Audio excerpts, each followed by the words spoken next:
Hello दोस्तों, उम्मीद करते हैं कि आप लोग अच्छे से होंगे। और माफ़ी चाहता हूँ कि बहुत लंबा टाइम हो गया, आप लोगों के लिए कुछ नई चीज़ हम ला नहीं पाए। तो अभी बीच में मुझे कुछ पेरेंट्स के मैसेजेस आए कि बच्चा पढ़ाई में ध्यान नहीं दे रहा है, पढ़ नहीं रहा है और उसके पास वक्त होता है लेकिन वो पढ़ नहीं पाता है। तो मैंने उनको कुछ चीज़ें समझाई, तो मेरे दिल में ये ख्याल आया कि ये चीज़ें पब्लिकली भी पता होनी चाहिए कि क्या चल रहा है और हम किस फेज़ में चल रहे हैं।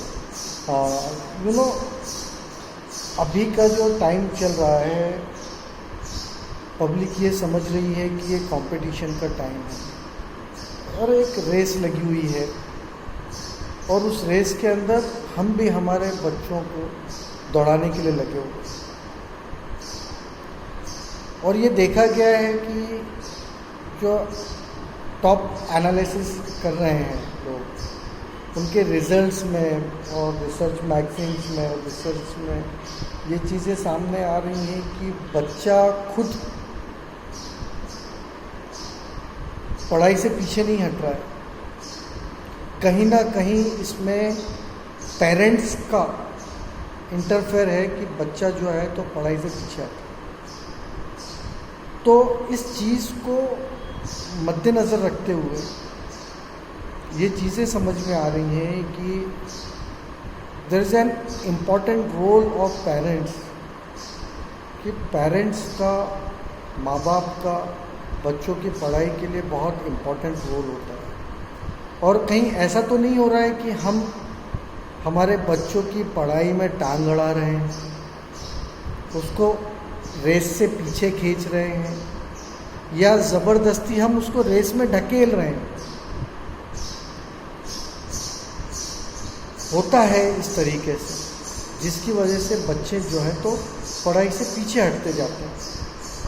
देखिए, उसमें सबसे पहली वजह तो ये बताई जाती है कि बच्चा नहीं पढ़ता है तो उसके भी कुछ रीज़न्स हैं।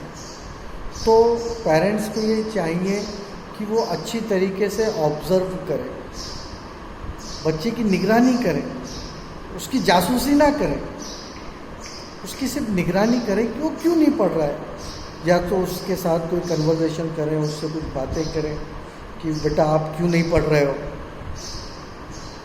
तो ऐसा करने से ये होगा कि आपको उसके अंदर की जो लैकुनास हैं, जो कमियां हैं, वो दिख के आएगी। कभी कभार ऐसा भी होता है कि बच्चा पढ़ना चाहता है और कोई चीज़, कोई टॉपिक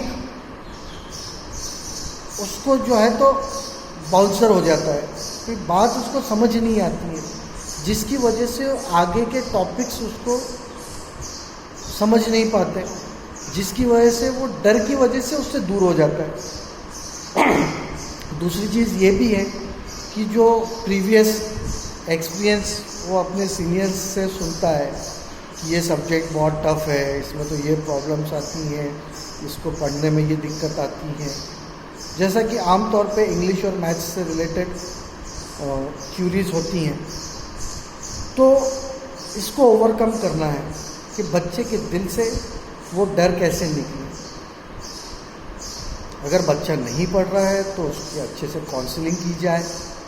अगर ये पॉइंट्स हों तो, कि उसको कुछ समझ में नहीं आ रहा है ना, या फिर टीचर के समझाने से उसको समझ नहीं पड़ रहा है, मैं यहाँ से, इस प्लेटफॉर्म से आपको ये सजेस्ट नहीं करूँगा कि आप उसको कोचिंग क्लासेस लगाएं, क्योंकि सेल्फ स्टडी जो होती है ये सबसे इम्पोर्टेंट होती है। तो आप अपने बच्चे को पढ़ने का टाइम दीजिए, उसको कुछ लिमिट लगाइए कि बेटा इतने बजे से इतने बजे तक आपको पढ़ना है। जैसा कि मैं डिस्क्रिप्शन में दे दूँगा कि जो मेरी प्रीवियस वीडियोस हैं टाइम मैनेजमेंट से रिलेटेड, 3 वीडियोस की सीरीज़ है, वो आप लोग देख सकते हैं। है ना। तो बच्चे के लिए एक प्रॉपर टाइम मैनेज करवा के दीजिए। और प्लस दूसरी चीज़ ये भी है कि कुछ बच्चे इसलिए भी नहीं पढ़ पाते कि उनको ऐसा लगता है कि हमारी फाइनेंशियल कंडीशंस ऐसी हैं कि हम हायर एजुकेशन नहीं कर पाएंगे, तो वो पहले से ही अपना मन बना लेते हैं कि मुझे पढ़ के क्या करना है।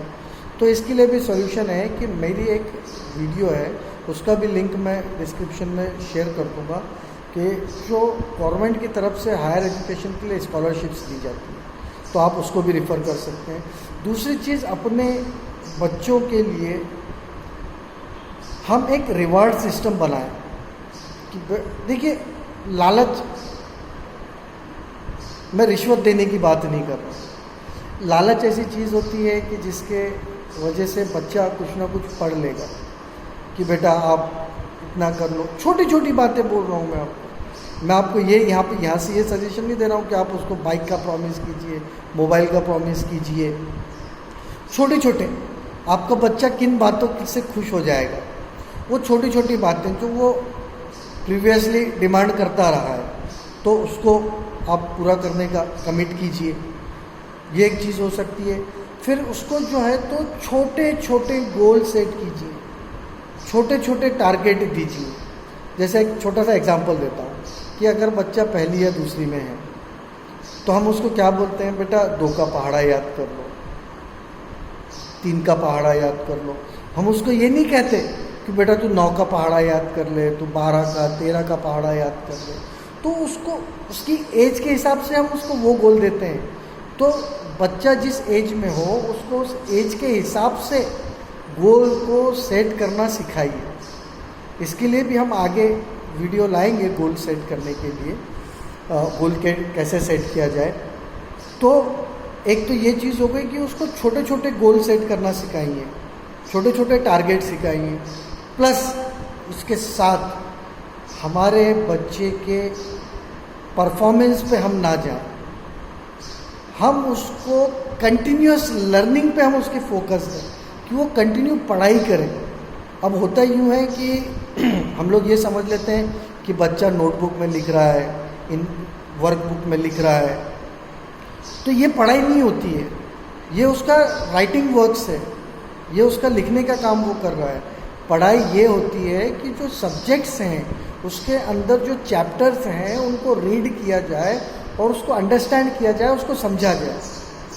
तो हम हमारे बच्चे के रिजल्ट वाले परफॉर्मेंस को ना देखें, उसको कंटिन्यूस लर्निंग के ऊपर हम फोकस कराएं, जिससे होगा ये कि बच्चा हमारा आगे जाके अच्छा परफॉर्म करेगा, उसका दिल लगेगा, उसको पता है कि उसको ये पता रहेगा कि फिर मेरे सर पे तलवार नहीं लगी है कि मुझे रिज़ल्ट क्या लाना है।